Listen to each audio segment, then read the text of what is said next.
Olá, seja bem-vindo à aula de hoje. Eu sou a professora Alexandra Manger e nessa aula abordarei acerca das estratégias que consistem em identificar as palavras cognatas, ou seja, parecidas com o português, bem como localizar as palavras repetidas. Aplique o que aprendeu resolvendo os exercícios que você verá ao final da aula.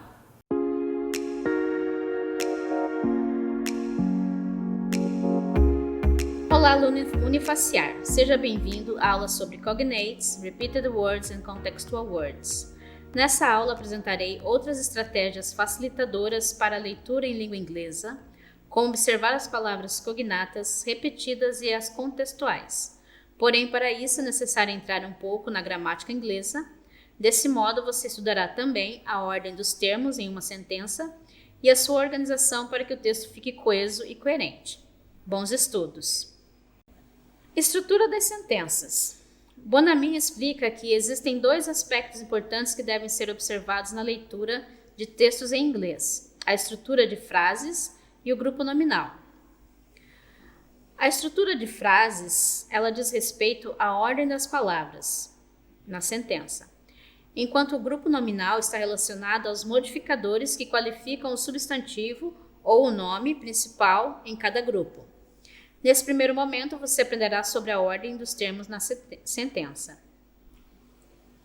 Então, em estrutura das sentenças, você verá sujeito, verbo, complemento, que essa é a ordem que deve aparecer nas sentenças afirmativas. Posição do advérbio, a ordem dos termos em sentenças negativas, a ordem dos termos em sentenças interrogativas e os grupos nominais. Então, vamos primeiro às sentenças afirmativas. Como ocorre na língua portuguesa, conhecer a ordem dos termos na sentença nos auxilia na compreensão do texto em língua inglesa. Geralmente, a ordem é sujeito, verbo e complemento. Observe os exemplos a seguir. Então, aqui eu tenho sujeito, the car, verbo is broken, the car is broken. Então, sujeito, verbo is broken e complemento, tá? O carro está quebrado. The window is open. I work in the morning. There is a party in that street. Ou seja, o verbo é o sujeito, que é festa. There is é o verbo, que é o verbo haver. E in that street é o complemento. It is not my business. Então, o verbo is. Business não é o meu problema. O problema não é meu. O problema é o sujeito. Certo? Então, aqui eu trouxe sentenças afirmativas para vocês verem a ordem, que ela é bem parecida com a língua portuguesa. Percebeu a semelhança na ordem dos termos, tanto na língua portuguesa como na inglesa? No entanto, nem sempre é assim, pois em se tratando de sentenças que têm adjetivos, a ordem se altera um pouquinho. Mas apenas aqui para vocês fixarem, a ordem dos termos sempre é sujeito, verbo e complemento, mas isso pode se alterar dependendo do termo que tiver na sentença.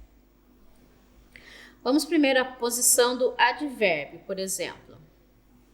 É importante ressaltar que essa estrutura sujeito, verbo, complemento ou objeto podem ser acrescidas de informações sobre tempo, lugar e frequência, ou seja, os advérbios. Lembrando que o advérbio, ele informa o modo como o verbo ocorre. Vamos a alguns exemplos. She goes to school today. Então, o today, que é o hoje, está se referindo ao verbo goes. Por quê? O verbo to go é o verbo ir. Então, aqui ela está dando uma referência sobre como que se realizou esse verbo. Ela vai à escola hoje. Quando que ela vai à escola? Hoje. Então, o advérbio vem para dar uma qualidade, vamos dizer assim, qualificar o verbo, ou dizer como, na verdade, para dizer o modo como o verbo ocorre.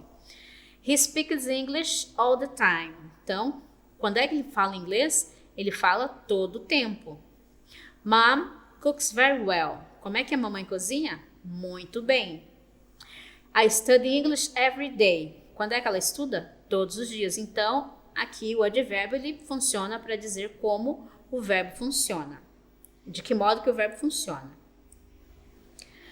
De acordo ainda com Bonamy, os advérbios eles podem ocupar posições diversas nas sentenças, como segue no quadro abaixo. Então, os advérbios que eu trouxe aqui, eles estão sempre no final da sentença. Mas isso não é uma regra, ele pode vir no meio, pode vir no início, pode vir no final.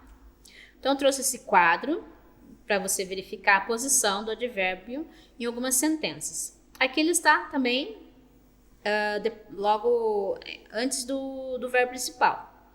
I often go swimming in the evening. He doesn't always play tennis. We are usually here in summer. I have never been abroad. Certo? Mas ele poderia estar em outras posições também.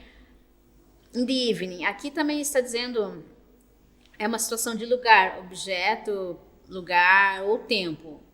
Então aqui está se referindo ao tempo.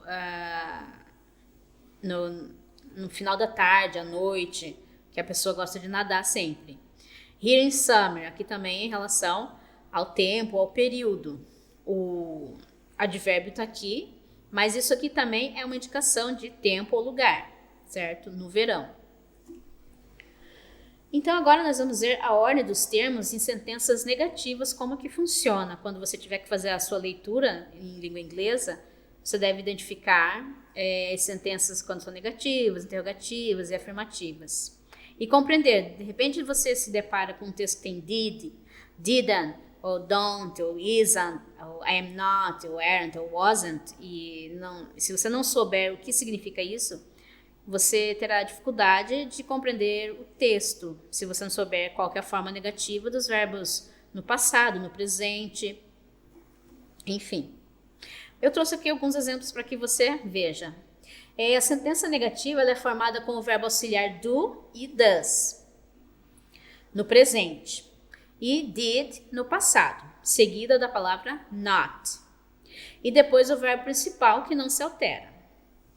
No entanto, no caso do verbo to be, é proibido o uso do verbo auxiliar. Isso aqui é só um lembrete, lembrando de coisas que vocês já estudaram anteriormente, tá? Vamos retomar isso.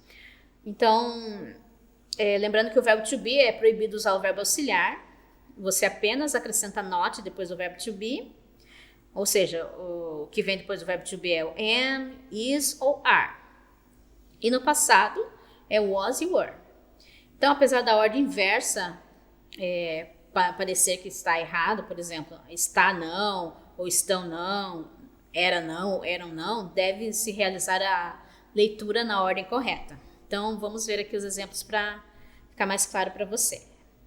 She didn't go to school yesterday. Então, ela não foi à escola ontem. She didn't. Então, se não tiver esse auxiliar aqui para dizer que esse verbo está no passado, está errado. Então, para formar o passado dos verbos que não sejam o to be, você vai usar o auxiliar did no passado e o do e o does no presente.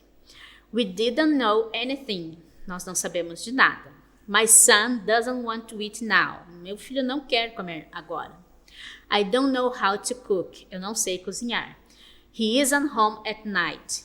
Ele não está em casa. Então, aqui você pode perceber que o que eu falei da ordem inversa, apesar de parecer estranho, se fosse fazer uma tradução, ele está, não, casa. Não, você faz a leitura na ordem correta. Ele não está, não ele está, não. Da mesma forma, I am not concerned about you. Eu estou não preocupado com você. Então, você faz na ordem certa. Eu não estou preocupado com você. They weren't at the party. Eles estavam não na festa? Não, eles não estavam na festa. Você faz a leitura na ordem correta. I wasn't alone at school. Eu não estava sozinha na sala. Tá? Então, essas são as sentenças negativas e essa é a ordem que deve aparecer o auxiliar do passado e do presente. Agora vamos ver a ordem dos termos em sentenças interrogativas. As sentenças interrogativas têm a ordem alterada devido ao uso do verbo auxiliar, que vai para a frente do sujeito da oração e o verbo principal fica inalterado. O mesmo ocorre com o verbo to be. Vamos observar aqui alguns exemplos que eu trouxe. Então, eu usei sentenças do exemplo anterior. Algumas são do exemplo anterior. Do I go to school today? Vocês viram que aqui tem de ter ido para a escola. Aqui, ó, she didn't go to school today. Como que ficaria para eu perguntar isso no presente? Does she go to study? Does she go yesterday? Does she go to school yesterday? Então, eu só colocaria o does na frente e tudo continuaria inalterado. Então, é isso que eu tento explicar aqui para você, para que você perceba que o verbo principal ele não se altera, tá? Então, com primeira pessoa, com I, eu uso do, e com terceira pessoa do singular, eu uso does, ou seja, com he, she e it. Com as outras, com o I, o you, e o we, o they, eu uso o do. Então, do I go to school today? Does mom cook well? Don't they know anything? Então, estou fazendo uma pergunta negativa. Eles não sabem nada? Is he home at night? Então, ele está em casa à noite? Am I hungry? Were they at the party? May I come inside? Should I get married or buy a bike? Or buy a bike? Will you recover after the accident? Então, aqui eu usei os modais também. Os verbos modais também, eles são como auxiliares. Você precisa deles para fazer determinadas perguntas. E aqui são os verbos regulares e irregulares. E o verbo to be que você utiliza sem o verbo auxiliar. Então, may, should e will são alguns exemplos de modais, porque tem outros modais, would, could, may, might, enfim, tem outros modais, mas a regra é a mesma. Se for uma pergunta, ele vai na frente do sujeito. Importante ressaltar que o mesmo ocorre com os verbos modais can, could, might, must, should, would, will. Isto é, esses verbos ficam em frente ao sujeito. Agora, nós vamos ver os grupos nominais. Ou nós chamamos também de noun phrases, esses grupos nominais. Eles estão relacionados aos modificadores, ou seja, palavras que qualificam o substantivo ou o nome principal em cada grupo. Então, vamos ver os grupos de palavras que são modificadas por esses noun phrases. Então, vamos ver o primeiro modificador, que é o adjetivo. Como é que fica uma sentença? Então, os grupos de palavras, ou sintagmas nominais, também chamados, quando unidos aos adjetivos, ou seja, palavras que atribuem características aos seres ou às coisas, características boas e características ruins.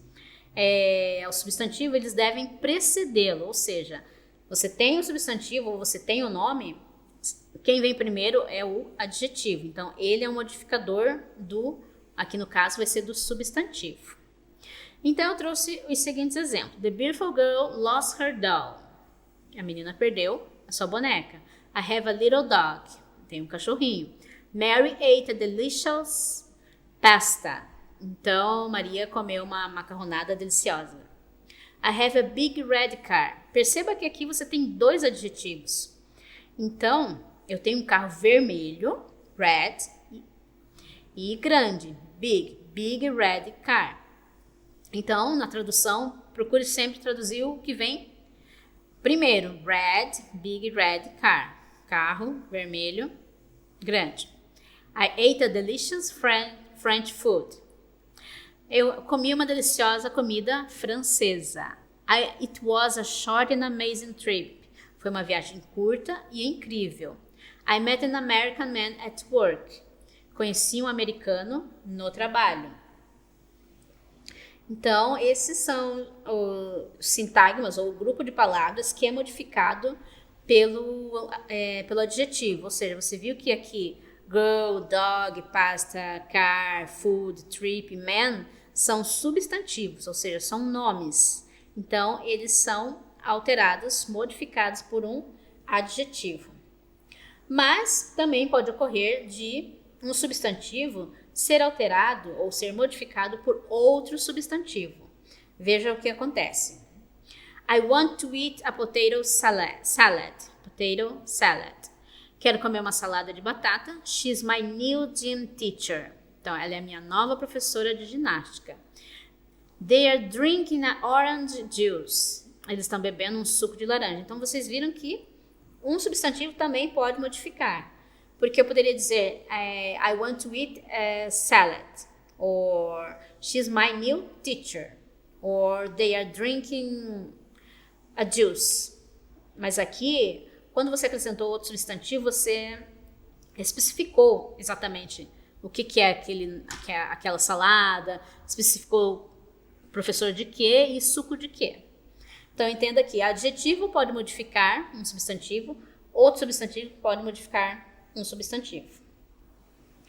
E agora vamos ver quando um grupo de palavras pode ser modificado por vários substantivos, por vários modificadores, na verdade.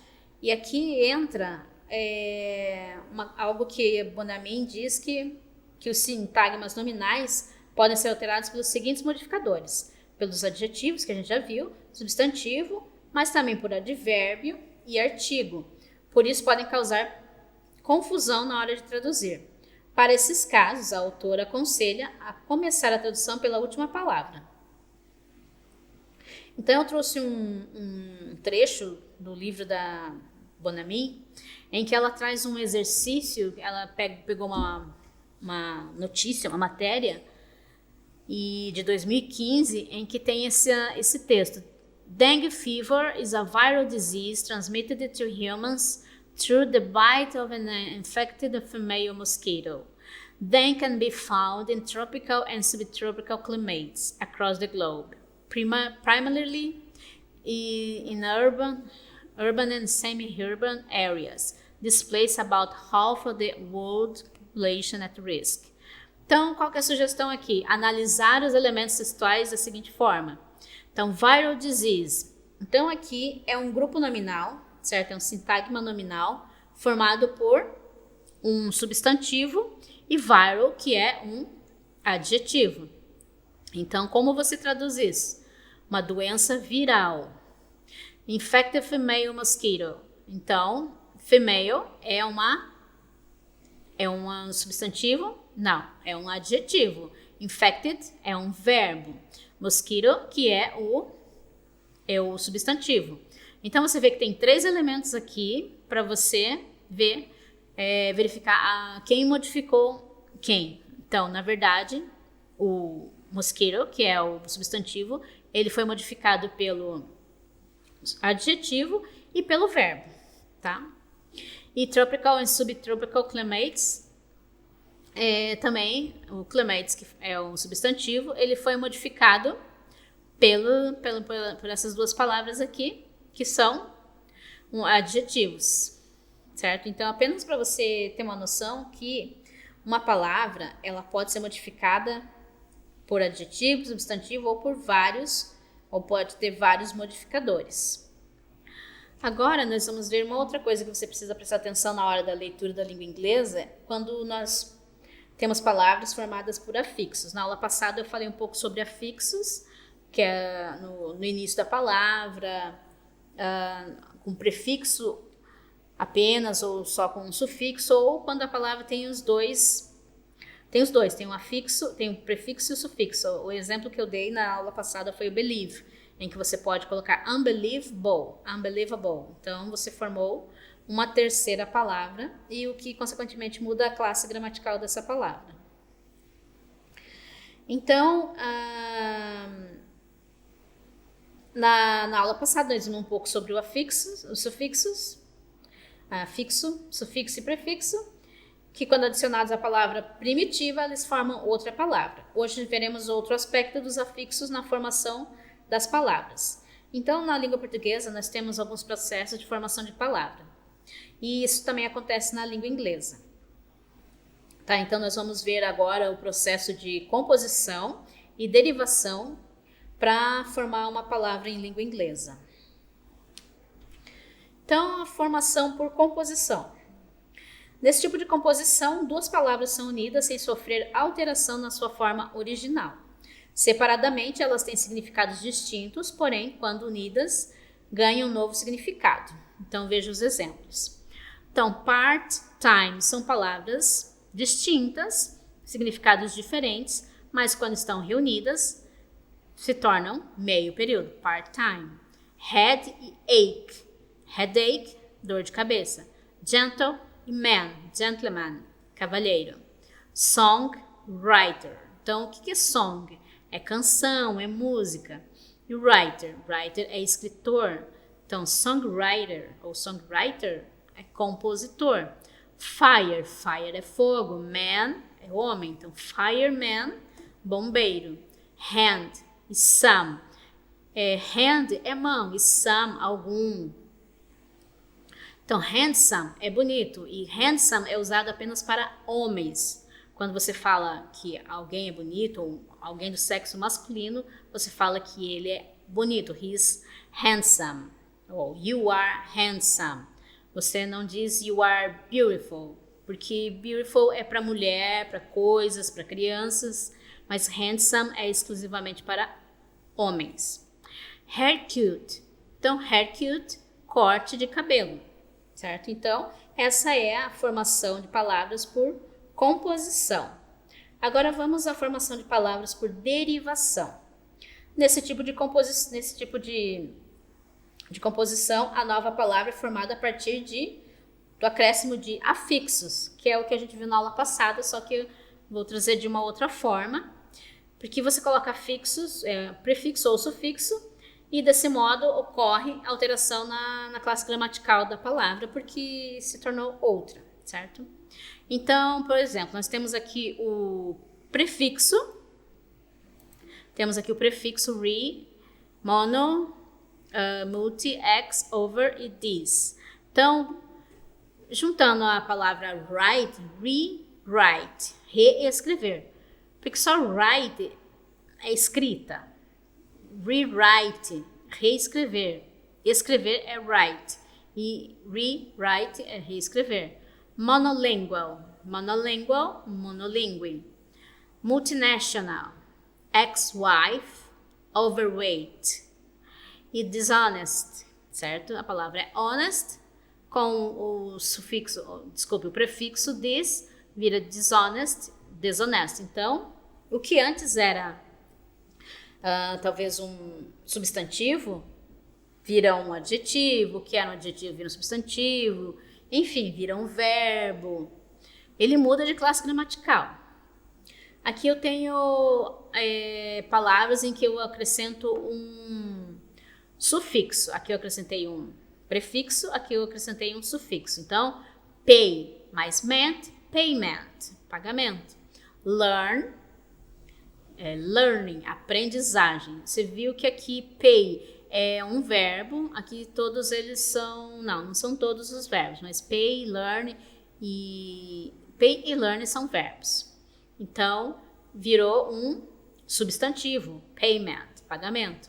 Learning, virou também um substantivo. Happy, happiness, virou um substantivo. Ah, mas a happy tem Y no final. Só que quando ele se transforma em substantivo e você acrescenta o ness, ele substitui o Y por I. Beauty é beleza.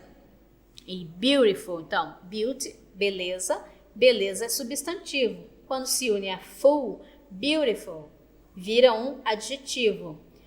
Careless, virou descuidado. Care é cuidar, cuidado. Então, quando você acrescenta less, vira descuidado. Friend é substantivo, é amigo. Friendly já vira um adjetivo. Friendly, amigável, amável, ou simpático. Agora nós vamos ver palavras que são parecidas com o português e que têm o mesmo significado, e outras que fazem de conta que são, mas na verdade não são. São os false friends. Então, na língua inglesa, temos muitas palavras cuja escrita é bem parecida com o português e o significado também. Posso citar algumas, por exemplo, que são parecidas com o português. coloquei aqui. Independent, revolution, nation, banana, construction, education, elevator, elephant, telephone, car, question, activity, distance, technology, physical, entre outros. São muitos exemplos de palavras que são parecidas com o português. Então, quando você realiza a sua leitura, fica fácil para você identificar o que está escrito naquela sentença, se tem cognatos. Assim você já tem uma noção quando tem palavras que são parecidas com o português. No entanto, você precisa ter atenção a isso, porque existem também palavras que parecem cognatas, mas elas não são. Tá? Então, elas são o que nós chamamos de falsos cognatos ou false friends. Os falsos cognatos são palavras que dizemos ser os falsos amigos, porque parece uma coisa, mas na verdade são outra. Mas como assim? Apresentei anteriormente os cognatos, ou seja, aquelas palavras com a escrita e o significado semelhante, ou mesmo significado da língua portuguesa. Então, os falsos cognatos também são bem parecidos com o português na escrita, porém têm significados diferentes. Por isso, atenção a eles. Então, eu trouxe aqui um quadro com alguns, porque são muitos, eu só selecionei alguns para que vocês tenham em mente como eles são parecidos, eles podem enganar na hora da leitura. Actually, algumas pessoas acham que é atualmente, mas atualmente é nowadays. Enquanto actually é quando você quer falar que na verdade é isso, realmente. Vou pegar deixa eu ver. College não é colégio, college é faculdade, colégio é high school. Vamos ver outro aqui. Journal não é jornal, journal é um periódico ou uma revista especializada, enquanto jornal é newspaper. Intend não é pretender, não é entender, na verdade. É pretender, ter intenção, enquanto entender é understand. Legend é lenda, enquanto legenda é caption. Vocês já viram na TV, no cantinho que aparece closed caption? Então, em relação à legenda. Library não é livraria, porque livraria é bookstore. Library é biblioteca. Parents é muito fácil porque as pessoas podem achar que é parentes, mas parentes é relatives e parents, pais. Prejudice, as pessoas podem achar que é prejuízo, mas prejudice é preconceito, enquanto prejuízo é damage. Pretend, as pessoas sempre acham que é pretender, mas na verdade é fingir, enquanto pretender é to intend. Realize também é fácil confundir com realizar, mas realize é perceber e realizar é to make ou to accomplish. Support é apoiar, dar apoio, enquanto suportar é bear or stand. E vegetable são legumes, enquanto vegetais nós falamos que é plants. Então, vocês viram aqui apenas alguns exemplos de false friends, tá? Porque essa lista aqui que eu trouxe, ela não se esgota em si mesma, tá? Agora, vamos ver outro assunto, ainda dentro do nosso tópico de estratégia de leitura em língua inglesa, que é palavras repetidas e palavras contextuais. Mas o que vem a ser isso? Bom, quando você tem um texto em língua inglesa, você pode verificar que há repetição de muitas palavras mesmo. Então, às vezes, elas têm um sentido para tanta repetição, especialmente se é um autor que escreveu aquele livro e tem alguém que revisa. Muitas palavras têm um sentido de enfatizar a ideia principal, por exemplo. E muitas vezes a palavra em si não está repetida, mas a ideia está repetida quando o autor usa sinônimos para aquela mesma palavra, certo? Então, preste atenção quando você estiver realizando sua leitura nessas palavras repetidas ou nos sinônimos sobre aquele assunto, porque na verdade quer apenas mostrar o assunto principal daquele texto. Então, é comum o texto apresentar palavras que se repetem ao longo do texto, o que torna um pouco mais fácil a compreensão dele. Pois se você não souber o significado, por exemplo, de alguma palavra que está repetida, você terá que ver, por exemplo, no dicionário, vai ter que procurar mais de uma vez se você não souber o significado daquela palavra. Outro fato é que elas se repetem com um propósito que pode ser enfatizar a ideia principal, e também ela pode substituir um nome, por exemplo, em vez de repetir várias vezes o nome da pessoa, ela pode usar senhor, ou sir, ou miss. Ele pode usar o pronome pessoal, he, she, enfim, pode usar algum pronome de tratamento, para não ter que repetir aquele nome muitas vezes. Pode usar a profissão da pessoa, enfim, pode usar vários recursos para não precisar repetir muitas vezes. Então fique atento, pois no lugar da repetição de palavras, sinônimos podem ser usados para ilustrar as ideias principal e secundárias. Tá? No entanto, é necessária atenção também, porque a mesma palavra ela pode ser usada em contextos diversos. Na nossa aula sobre o uso do dicionário, eu ensinei para você que você deveria olhar todos os significados que aparecem no dicionário.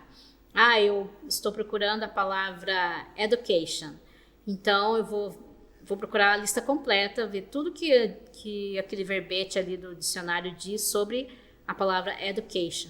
E eu olharei para o meu texto, volto para o meu texto para ver qual significado dessa palavra serve para o meu contexto.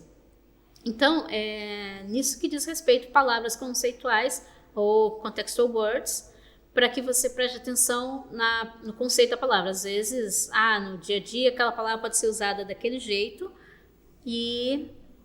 mas também ela tem outros significados em contextos diferentes. Então, desse modo, é aconselhável verificar todo o significado do dicionário a fim de confirmar qual se ajusta melhor ao texto. Outro assunto que nós vamos ver também é sobre a organização do texto.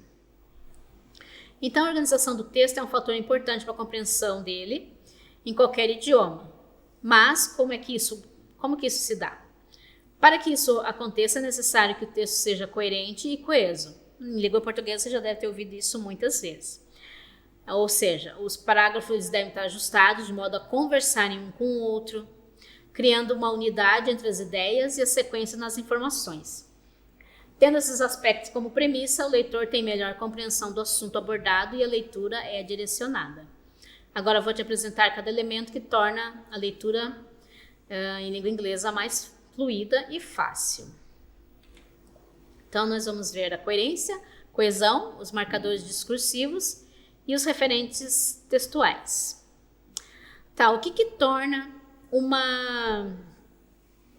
texto coerente? Então, talvez você esteja se perguntando até por que o texto escrito exige tantos cuidados. Bem, o que acontece é que na comunicação oral, as situações ocorrem de maneira espontânea e imediata, enquanto na comunicação escrita nós temos que usar certos recursos para que sejamos compreendidos. Nesse sentido, a coesão e a coerência são elementos que não podem faltar para que um texto seja organizado. Mas o que vem ser cada uma? Agora eu vou explicar para vocês sobre a questão da coerência e coesão. A coerência textual nada mais é que um texto que apresenta o que esperamos, e isso deve ocorrer em nível de sentença e parágrafos. Em outras palavras, quando você lê uma receita, por exemplo, o que você espera encontrar são orientações sobre como preparar determinado alimento, e não outra coisa. Por isso, lembre-se que a coerência tem a ver com o sentido da frase, ou seja, se ela faz sentido, não está fora de contexto. Você está procurando, você está com uma bula de um remédio, você quer saber como ele deve ser aplicado, como que você deve tomar aquele remédio, quais são os efeitos colaterais, quando suspender o remédio. Se você lê uma bula que não diz nada disso ou diz coisa diferente, significa que aquele texto não está coerente, porque você está procurando um texto que diga sobre como usar aquele remédio, certo? Então, aqui eu trouxe alguns aspectos que tornam um texto coerente, que são da Bonamy, e que é preservar uma macroestrutura, o todo encadeado com processo uniforme contínuo, ou seja, tem que ter sentido as tuas sentenças, as tuas frases de modo uniforme e contínuo. Propósito, público-alvo, contextos claros, informar de modo adequadamente organizado, revelar informação nova sem repetição da ideia, utilizar elementos coesivos de maneira apropriada e apresentar um valor verdadeiro que permita ser concebido e aceito pela sua estruturação. Então aqui eu trouxe um exemplo para que você tenha uma noção de um texto coerente. Tá. Favorite apple my pie is candy. Because travel to I tomorrow. Tá até difícil para eu ler de tão incoerente que está. Because travel to I tomorrow go excited I am. When my grandparents scoop apple pie, I go to farm, I eat a lot of. Então, se você for analisar aqui, faz sentido para você essa frase? Favorita maçã minha torta é doce. Por que viajar para eu estou amanhã indo animado estou. Quando meus avós torta de maçã, eu vou ao sítio, à fazenda, eu como muito. Então, vocês viram que aqui são 3 sentenças que elas estão incoerentes. Então, coerência tem a ver com o sentido da frase. Ajustando essas 3 sentenças, fica: My favorite candy is apple pie. I'm excited because I'm going to travel tomorrow. When I go to my grandparents' farm,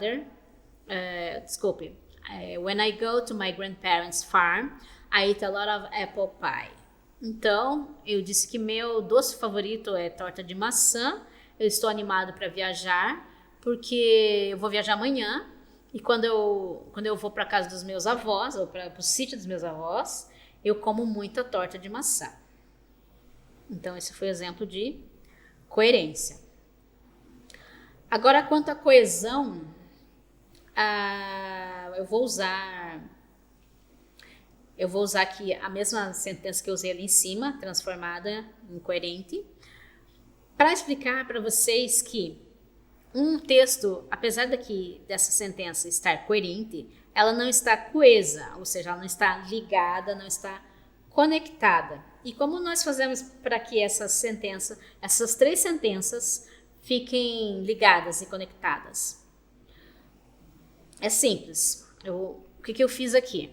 My favorite candy is apple pie, and when I go to my grandparents' farm, I eat a lot of apple pie. Therefore, I'm excited because I'm going to travel tomorrow. Perceba que a coesão aqui foi estabelecida quando inserimos os conectores and, therefore, e alteramos a ordem das sentenças. Conhecer esses conectores é fundamental para tornar um texto coeso. Por isso, lembre-se que a coesão tem a ver com a ordem dos parágrafos, sequência dos pensamentos e conexão das ideias. Então, isso foi um pouco que eu tinha que trazer para vocês sobre a coesão e a coerência. Outra coisa que vocês podem observar num texto também, na leitura, são os marcadores discursivos, que também são as conjunções, tá? E tem outros elementos que também podem fazer parte dos marcadores discursivos, mas com mais frequência são as conjunções. Então, o que eu trouxe aqui são alguns conectores, que são conectores ou conjunções que dão ideia de ação, de adversidade, de causa, de consequência, ou de tempo, de sequência, de exemplificação, conclusão, ênfase ou comparação. Tá? Então, esses conectores dão essa ideia para que você possa deixar o teu texto mais coeso. Então, vocês viram que eu usei o and e therefore. Esse and aparece aqui em conector de ação, mas existem outros, in addition to, moreover, also to, either, neither. De adversidade, o nosso mais conhecido é o but, I wash the dishes, but I don't make the bed. Por exemplo, eu lavo a louça, mas eu não arrumo a cama. Então, o but é de adversidade. Mas tem o however, yet, enfim, tem muitos de causa, o therefore aqui. E de tempo, enfim, vocês podem verificar esses marcadores discursivos e utilizarem no seu dia a dia para escrever, e quando estiverem lendo também, podem recorrerem a esse recurso para fazer sua leitura. Nós temos mais um recurso para nos auxiliar na leitura de texto em língua inglesa. Lembra que eu falei que podem ter palavras repetidas, e isso pode ocorrer muito quando a palavra é um nome de pessoa, ou nome de coisa, ou nome de lugar, enfim. Para não repetir, você pode utilizar os pronomes, ou outras palavras, alguns adjetivos. Então, aqui os pronomes pessoais, os pronomes objeto, pronomes relativos, que substitui o nome de pessoas, pronomes demonstrativos, este, esta, e adjetivos possessivos, this is my pen, this is my pencil, this is my new dress, por exemplo, the pencil is mine. Então, aqui tem vários referentes textuais que você pode utilizar na sua escrita e também verificar na sua leitura, tá?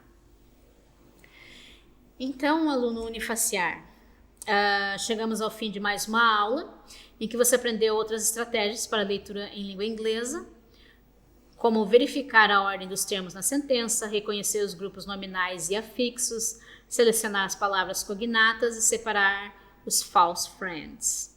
Valorizar as palavras repetidas, entender como funcionam as palavras contextuais e identificar o que torna um texto coerente e coeso. Espero que a partir desses conhecimentos você seja capaz de ler um texto em língua inglesa com mais facilidade. Bons estudos!